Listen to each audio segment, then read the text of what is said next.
రాష్ట్రంలో double digit స్థానాలలో గెలవాలని లక్ష్యంగా పెట్టుకున్న కమలనాథులు పార్టీ బలహీనంగా ఉన్న స్థానాలపై ఫోకస్ పెట్టారు.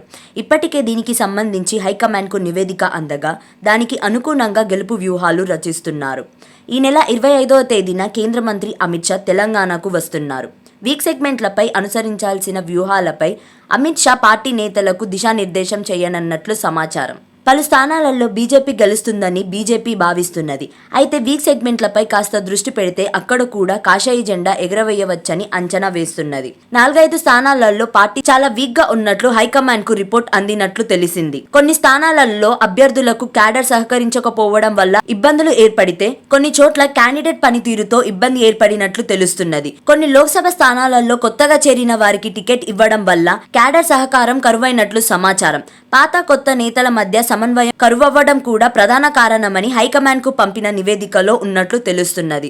ఇదిలా ఉండగా 1-2 లోక్సభ స్థానాలలో అభ్యర్థులు ప్రచారానికి వెళ్లకపోవడం పార్టీకి ప్రధాన సమస్యగా మారినట్లు సమాచారం.